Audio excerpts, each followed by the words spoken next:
O capitão mandou à terra, em um batel, Nicolau Coelho para reconhecer aquele rio.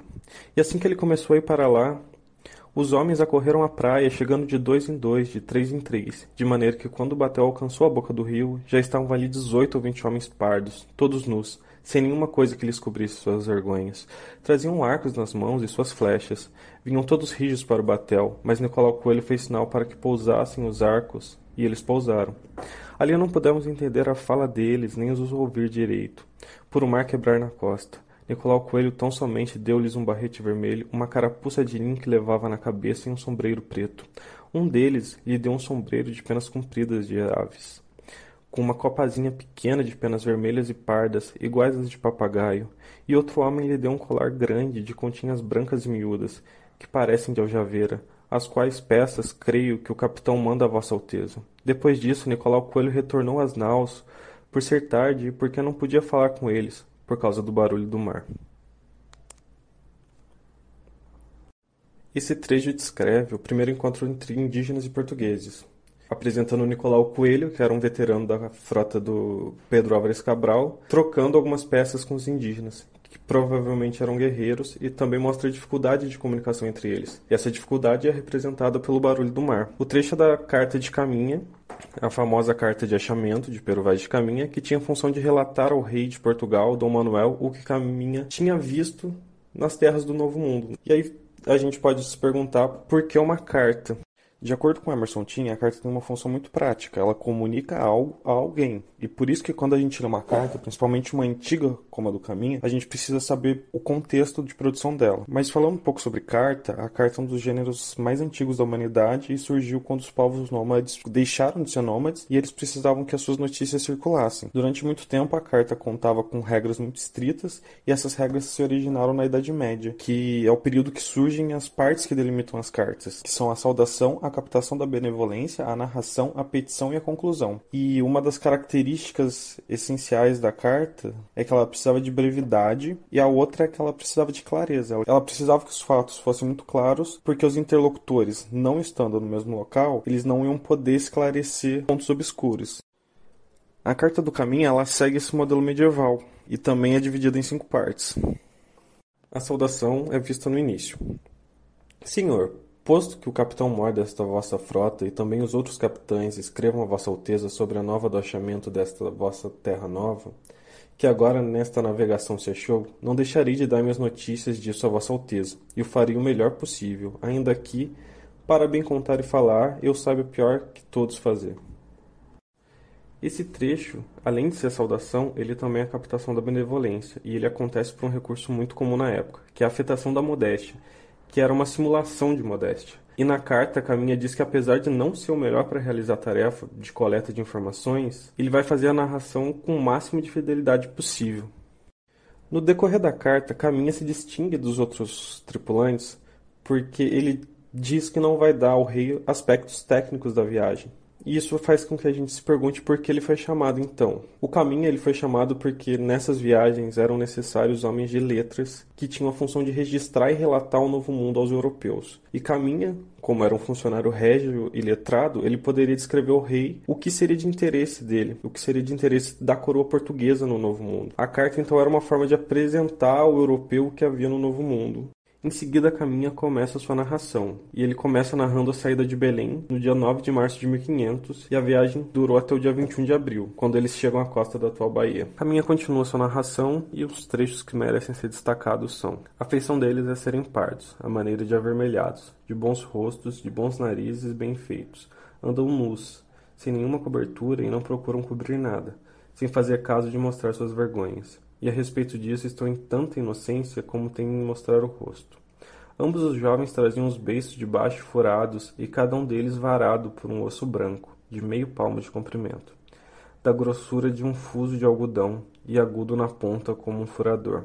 Colocam-nos na parte de dentro e entre o beiço e os dentes têm a forma de uma torre de xadrez, e de tal maneira ficam ali bem encaixados que não lhes causa dor nem estorva a fala, nem comer ou beber.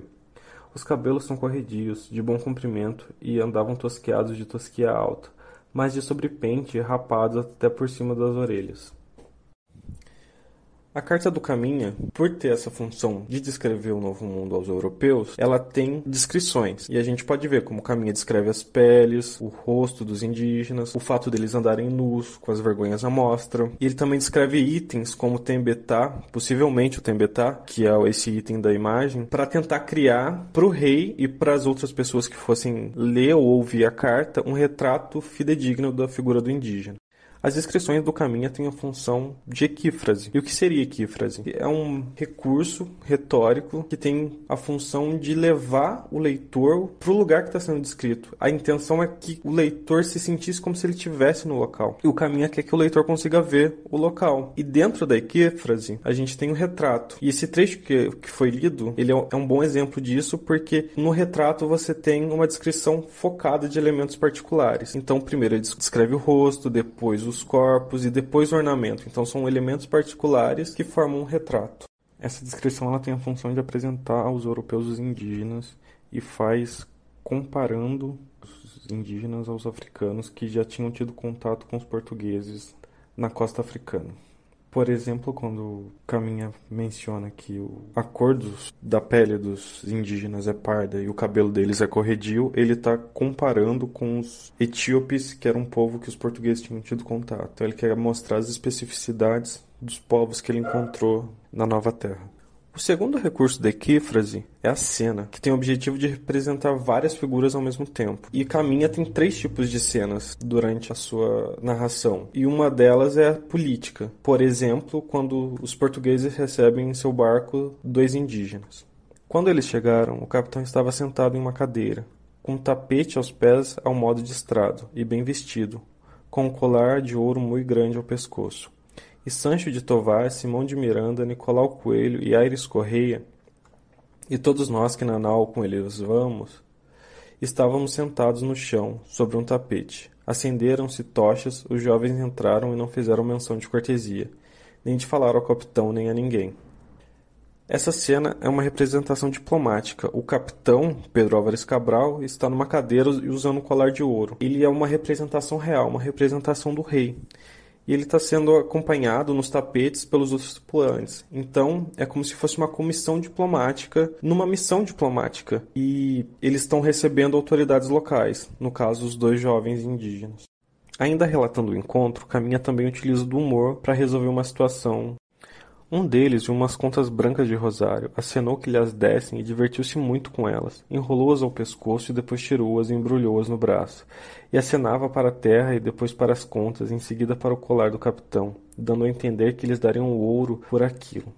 Isso nós entendíamos assim porque queríamos. Mas se ele queria dizer que levaria as contas e mais o colar, isso nós não queríamos entender, porque não lhe daríamos. Depois devolveu as contas a quem lhes havia dado. Nesse trecho, o Caminha utiliza a ironia e dubiedade, porque ele utiliza uma metonímia para representar a posse do ouro que tinha no Brasil. O colar de ouro do capitão, ele representa todo o ouro. E como o colar fica com o capitão, então ele está demonstrando que a posse desse ouro é dos portugueses. E por consequência a posse da terra também. E esse entendimento era assim porque os portugueses queriam. Então ele dá essa camada de ironia para a situação. A gente tem outro trecho que mostra a interação entre os portugueses e os indígenas. Então começaram a chegar muitos outros, e entravam pela beira do mar para os batéis, até que não podiam mais. Traziam cabaços d'água e tomavam os barris que nós levávamos, enchiam-nos de água e traziam-nos aos batéis.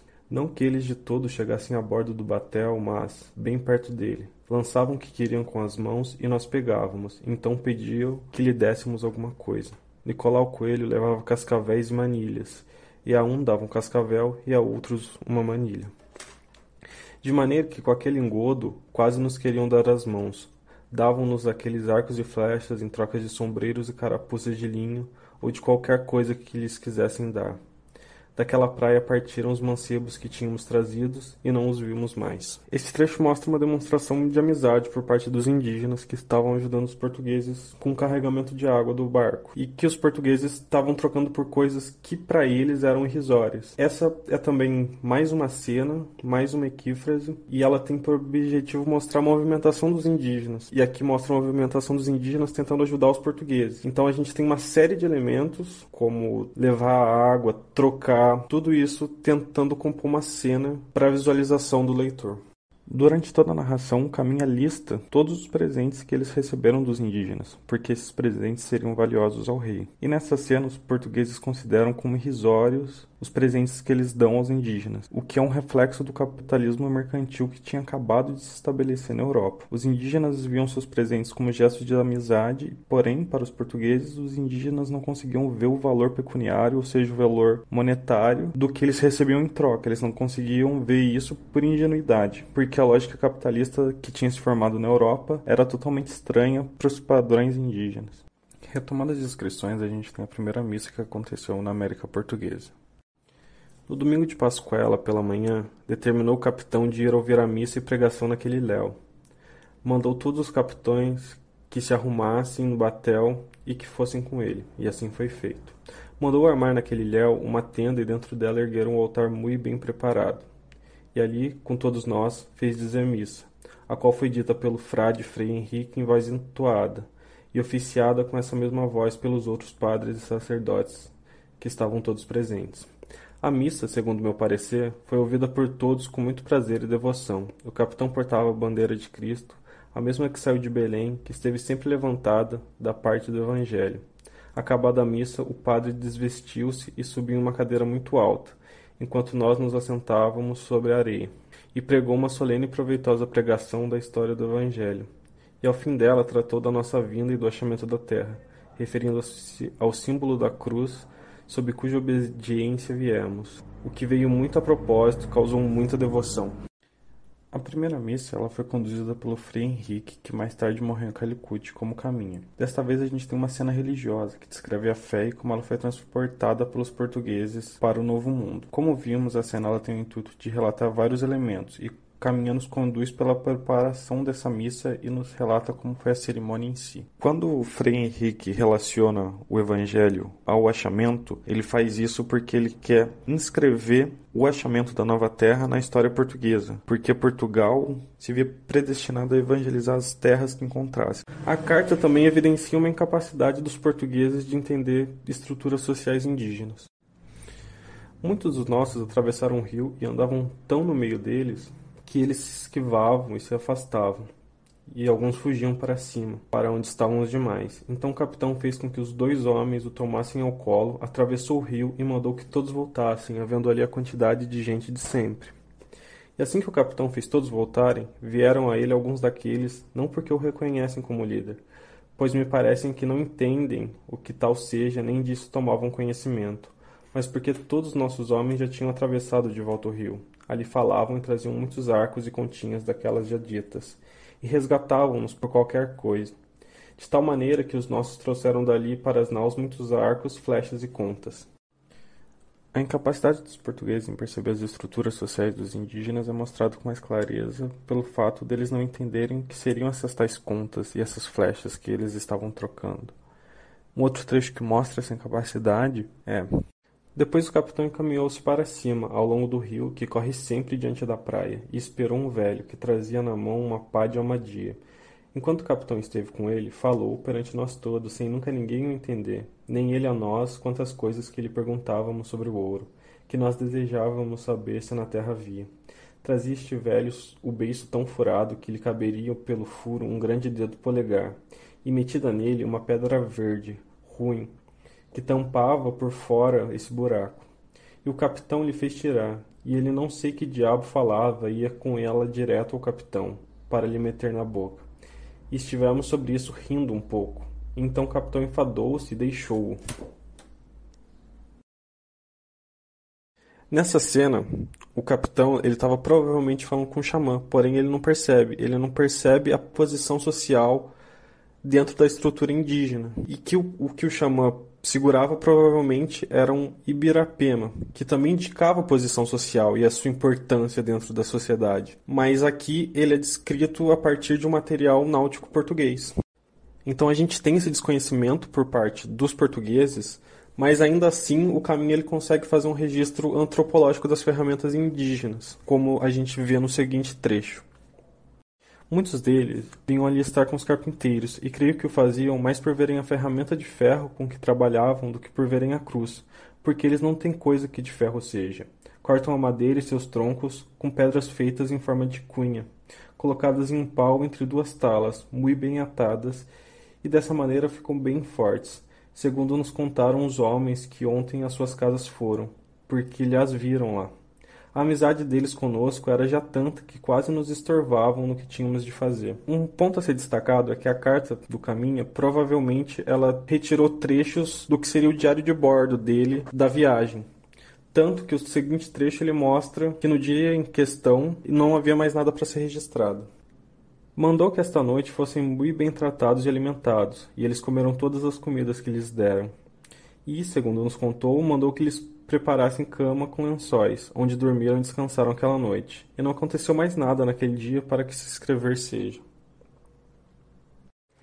Quando saímos do batel, disse o capitão que seria bom irmos direitos à cruz, que estava encostada a uma árvore, junto com o rio, para se erguer amanhã, que é sexta-feira, e que nos puséssemos todos de joelhos e a beijássemos, para eles verem o acatamento que lhe tínhamos. E assim fizemos. A esses 10 ou 12 que aí estavam, acenaram-lhe que fizessem assim, e foram logo todos beijá-la. Parece-me gente de tal inocência que, se nós os entendêssemos, e eles a nós, seriam logo cristãos, porque eles não têm nem conhecem crença nenhuma, segundo parece. E, portanto, se os degregados que aqui hão de ficar aprenderem bem a sua fala e os entenderem, não duvido que eles, segundo a santa intenção de Vossa Alteza, se tornem cristãos e passem a crer em nossa santa fé, a qual praza ao nosso Senhor que os traga, porque certamente esta gente é boa e de boa simplicidade. Esse trecho mostra que os indígenas eram vistos como ingênuos e que eles seriam, assim, convertidos facilmente. E também mostra que os portugueses não conseguiram perceber estruturas sociais dos indígenas, porque eles, para os portugueses, eram pessoas sem crença, sem uma organização, e eles seriam quase como folhas em branco em que os portugueses poderiam escrever qualquer coisa. E essa coisa seria a religião cristã e os dogmas. Durante a carta, para descrever os indígenas, o Caminha utiliza muito método de comparação. Então ele acaba comparando uma coisa portuguesa com uma coisa indígena para os portugueses terem um meio de entender o que ele estava vendo. Eles não lavram, nem criam. Não há aqui nem boi, nem vaca, nem cabra, nem ovelha, nem galinha, nem qualquer outro animal que seja habituado a viver com os homens. Não comem senão inhame, de que aqui há muito, e da semente dos frutos que a terra e as árvores de se lançam. E com isto andam tais, tão rijos e tão nédios, que nós mesmos não somos tanto, apesar do trigo e dos legumes que comemos. E nessa descrição o Caminha acaba mostrando que apesar da dieta dos portugueses ser à base de trigo e de legumes, os indígenas eram mais fortes, mesmo comendo só inhame e as frutas. Utilizando o método de comparação, o Caminha acaba descrevendo a terra também, como a gente pode ver no seguinte trecho. Pelo sertão adentro, nos pareceu muito grande a vista do mar, porque ao estender os olhos não vimos senão terra com arvoredos, que nos parecia muito longa. Nela, até agora, não pudemos saber se há ouro ou prata, nem aqui vimos sinais de metal ou ferro. Porém, a terra enchia de muitos bons ares, tão frios e temperados quanto os de entre Douro e Minho, porque neste tempo de agora os sentimos exatamente como os de lá. As águas são muitas, infinitas. Esta terra é de tal maneira graciosa que, querendo-a explorar, dar-se-á nela tudo em virtude das águas que tem. A comparação aqui é entre a terra que eles estavam vendo com o Entre Douro e o Minho, que são regiões de Portugal, lugares de Portugal que, quando os portugueses ouvissem, eles conseguiriam identificar o que se estava falando. Então o Caminha utiliza essa comparação justamente para isso, para que os portugueses conseguissem ter uma identificação com o que ele estava vendo. E por fim, seguindo a estrutura da carta, a gente tem a conclusão que se inicia no seguinte trecho. E nesta maneira, Senhor, dou notícia aqui a Vossa Alteza do que nesta vossa terra vi. E se algum pouco me alonguei, que me perdoe, pois o desejo que tinha de vos dizer tudo me fez assim pôr pelo miúdo. Com isso, o Caminha também faz a sua petição, e ele pede para o rei soltar o seu genro e finaliza a carta, que é datada no fim do primeiro dia de maio de 1500. A obra do Caminha ela foi enviada ao rei e ela ficou desconhecida na Torre do Tombo e voltou à tona depois de alguns séculos. E junto com algumas outras obras dessa época, desse período, ela é um registro para os habitantes do Velho Mundo de como seria o Novo. A carta começou a ser difundida a partir do século XVIII no Brasil e ela foi considerada por Capistrano Abreu, Certidão de Nascimento do Brasil, muito em conta por ser a primeira representação com palavras da América Portuguesa. A carta influenciou muito a cultura nacional desde então. A gente tem, por exemplo, o capítulo 9 do Macunaíma, que satiriza a carta, e a gente também tem representações como na primeira missa do Victor Meirelles. Na literatura, a nudez dos indígenas e o trocadilho com as vergonhas pode ser considerado um ponto de partida para a ideia da sensualidade da mulher brasileira. Isso aparece desde Iracema a Gabriela. O romantismo se apropria da carta e a ideia de uma convivência pacífica entre indígenas e portugueses é usada para construir essa ideia de nacionalidade, que é formada a partir da união desses povos. Quando chega o modernismo, essas ideias começam a ser mais debatidas e ironizadas, como eu acabei de comentar sobre o Macunaíma. Então a carta foi esse recurso muito importante para construir a identidade brasileira e, a partir de um tempo, questionar. E a carta tem ecos desde o parnasianismo, como no poema Brasil, do Olavo Bilac, e de autores que precederam o modernismo, como Murilo Araújo, que tem um poema que chama Estampa da Primeira Missa, em que ele produz imagens a partir da primeira missa que é descrita na carta. A ideia da fertilidade, como no trecho que se diz que se plantando tudo se dá, também foi muito importante para a construção da identidade nacional, para essa ideia de pujança das terras do Novo Mundo. E também a carta ajudou a construir uma imagem de Brasil belo e harmonioso, porque na carta não é descrito atritos com os indígenas. A carta mostra uma ideia de harmonia entre os dois povos. E a gente pode destacar, entre obras mais recentes, como a pintura de Luiz Erbini, que tem o mesmo nome da pintura de Victor Meirelles, A Primeira Missa no Brasil. Então a carta, até hoje, ela continua influenciando a produção nacional.